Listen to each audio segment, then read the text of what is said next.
All right, folks. If you are watching this video, it's because you want to now take your tuning skills to that next intermediate level. Now, you've already figured out basically how to use the fine tuners and how to use the pegs in a seated position, but now you want to actually start tuning closer and closer to the way that orchestral musicians all over the world tune. Well, it's a little bit different from what we've done so far, but you're ready.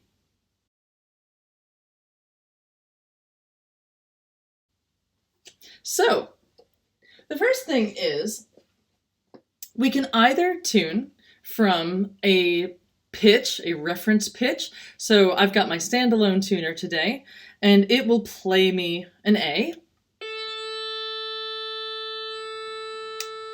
It's not the world's prettiest tone quality, but it's an A. Or you can tune to that needle.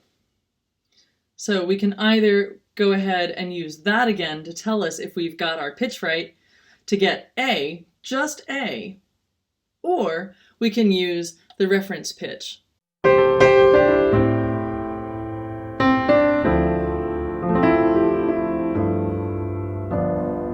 One of the things we need to get good at is playing on two strings at once. So I would recommend getting that skill going first. When you want to play on two strings at once, it may help you to imagine that there's another string halfway in between. Sort of imagine another space on the bridge, about there. And then imagine putting your bow on that. So you can easily do two strings at once.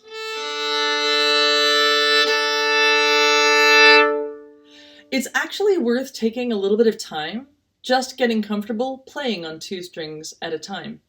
Because the next step we do is going to involve a little more choreography, and we need to already have that comfortable.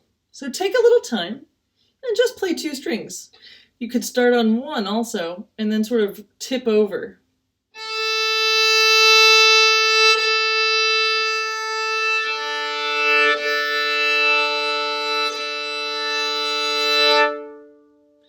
As you play on two strings, and as you practice playing on two strings, also keep in mind that you don't need to crush it. Playing on two strings at the same time does not take twice as much pressure. It is just a change of angle. And then you want to just keep that light and flowing so you still get a beautiful tone.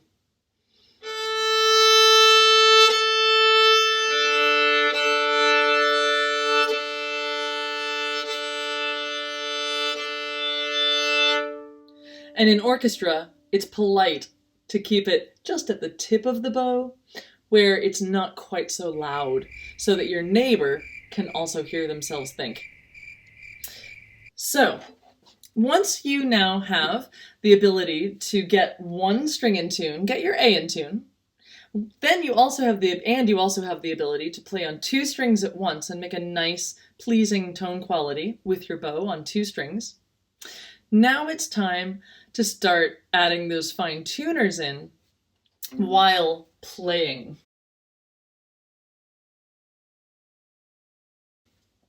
I'm going to mess up my D. I know my A's in tune already because I've already done that before this video.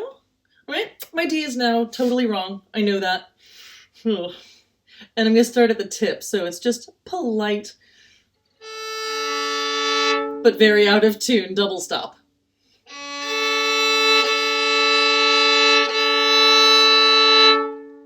Now, at first you may not know whether that D is too low or too high. Honestly, the best thing is to guess. If you start tuning your fine tuner and it starts getting worse, go the other way. It's 50-50. So it's pretty easy to find out, and gradually you're gonna know. You're gonna start recognizing what it sounds like when it's too low and what it sounds like when it's too high. I'll tell you, that's too low. So I'm actually going to make it a little higher, meaning my thumb is going to go toward the high side of the instrument or to the right to make it tighter and higher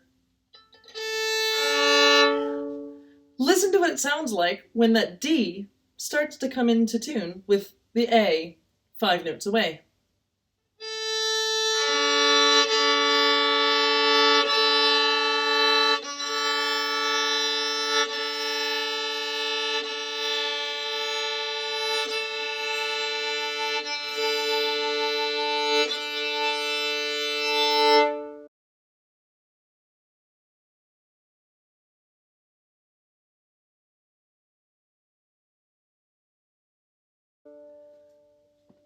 Okay, easy for me to do. But what I was listening for was an interval between those two strings that is very specific, and it's called a fifth. It's actually called a perfect fifth. It's one of the intervals in music. Those notes are 5 notes away. D, E, F, G, A. All your strings are like that, unless you play bass. So all the strings are 5 notes apart. The sound of that perfect fifth, at first you don't recognize it, but when you do, it starts becoming really familiar. And it is truly just from experience and from practicing it a lot and from hearing it a lot. So you can listen to my video and you'll hear it a lot.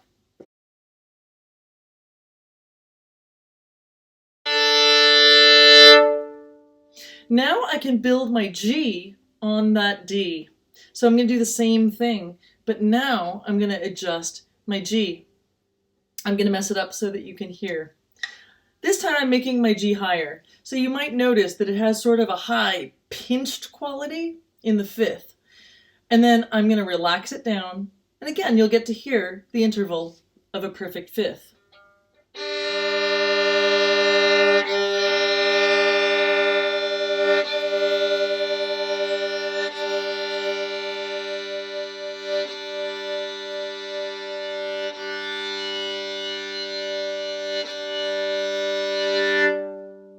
Okay, and let's do the C.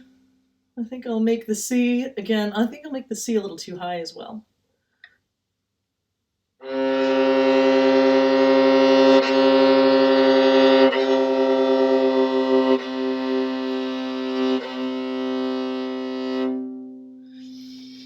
So, once you start recognizing the perfect fifth and that sound that the two strings played together should make, then you can start adjusting the fine tuners and getting that interval to be correct all the way across the instrument.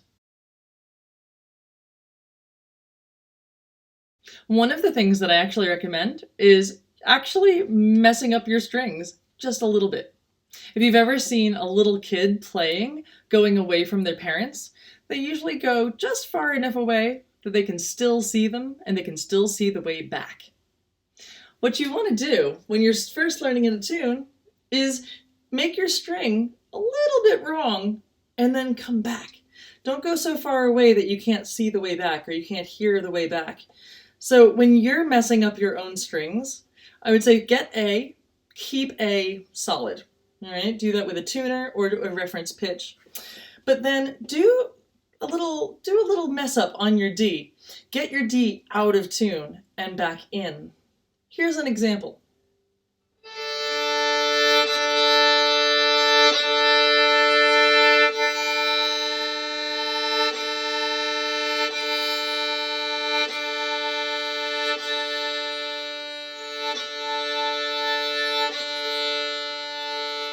We'll go the other way.